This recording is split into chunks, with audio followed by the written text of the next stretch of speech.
Hello, I'm Tony, and today we are back on the beat in Beat Cop. Free from Prime Gaming via the good old game store until the end of January 2023. Just when I thought I was out, they drag me back in. The developers have said that this game is a homage to the police shows of the 80s, albeit in pixel form, as this has the old style pixely graphics that indie developers just seem to love. I'm not typically a big fan, but it's done pretty well here. The detail that's been squeezed into the characters and the environment really breathes life into the experience of playing a game. Sound wise, there's no voice acting, but there is background noise appropriate to wherever you are.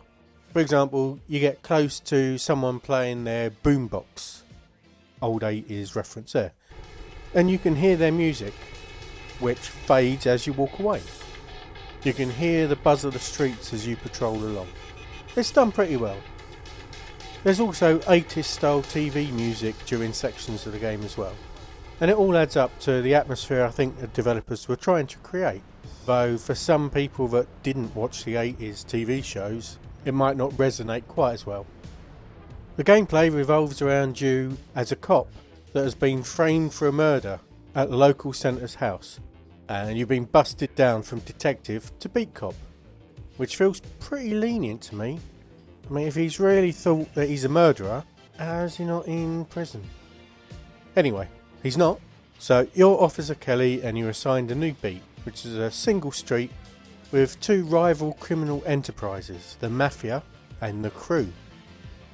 You patrol the street, handing out traffic violation tickets and dealing with any special business the Chief of Police hands out, plus dealing with any situation that might arise. Each day you start out in police station briefing rooms, where you get your assignments and listen to the rest of the squad banter. Then you're out onto the streets where you hand out tickets for illegal parking, damaged lights or tyres, and arrest perps for robbery, or accept a bribe and let them off. Or chat to one of the gangs and take on tasks for them. Whether that's delivering parcels or tracking down a cocaine covered tricycle. If this all sounds a little bit adult, you'd be right. In fact, you don't know how right you'd be. This game has a ton of swearing in it. I swear quite a bit, I just keep it out of these videos, but the swearing in this even seemed excessive to me. Because there's no voice acting, it's obviously just in text, but it does include words that I'm pretty sure YouTube just bans outright, so be warned. There's also adult themes of drug taking and prostitution, so this is in no way a game for children.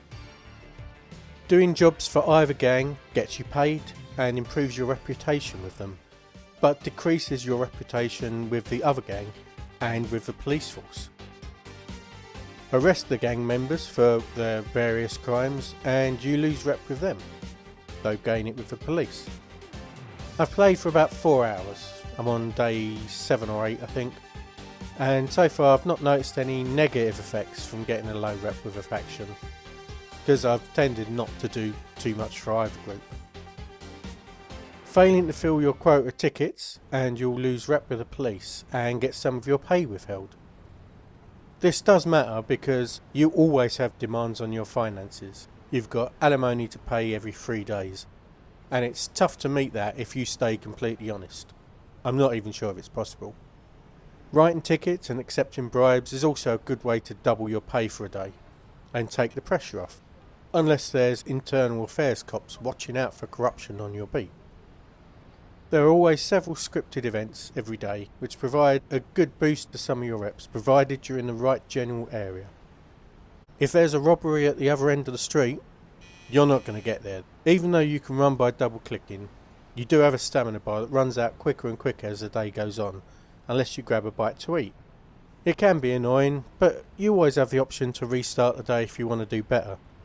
You can turn a game into Groundhog Day if you want to do things perfectly. This all sounds good, and I think this is a more complex game than it initially appears, but there are problems. The interesting parts of the game are the story, where you've got a 3-week deadline to prove your innocence. There's the mystery of where the missing diamonds are and what the senator is unhappy about. And there's also the events that happen each day. The dull part is ticketing the cars. There seems to be quite a lot of pressure to get that done.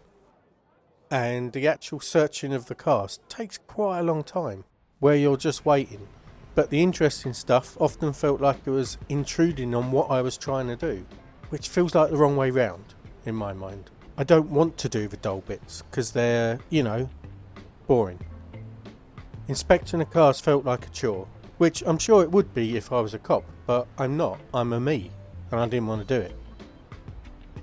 It also got frustrating for me when something was thrown at me and I just happened to be in the wrong place and couldn't get there in time, through sheer chance rather than poor play on my part.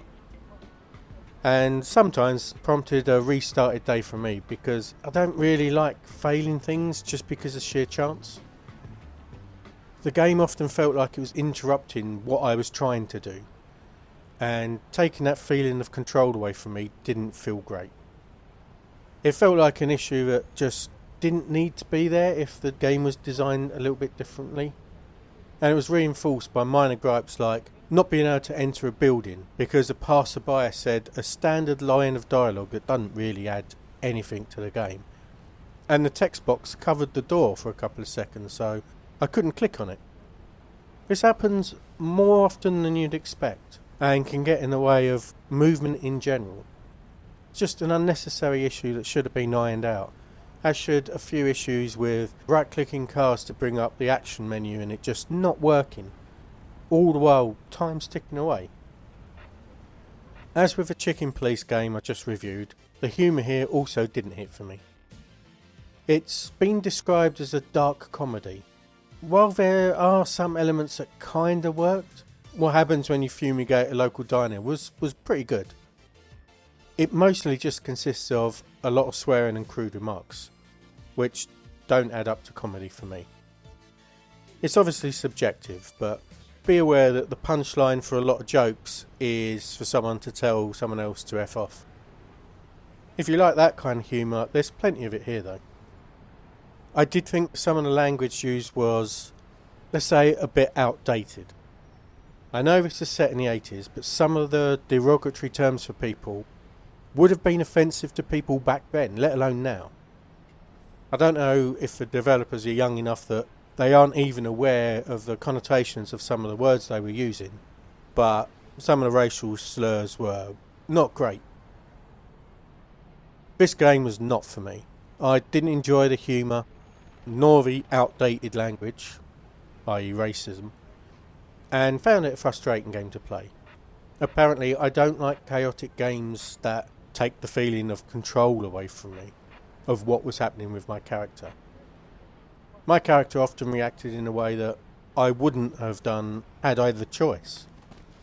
Some of the events that provided options also ended up the same regardless of what options were taken. So what was the point of giving me options? It's a shame, as there's a bit more going on in the game that I did find interesting, but it felt like hard work to get to 4 hours. I just didn't enjoy this game. And there's too many elements here that might put people off. The swearing, the racism, the style of humour, and some of the control issues, that I can't really recommend it.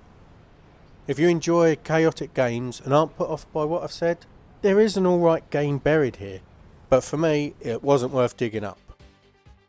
With that, I am definitely retiring from the force. I mean it this time, I am not coming back. Thanks for watching, and I'll talk to you soon. Goodbye.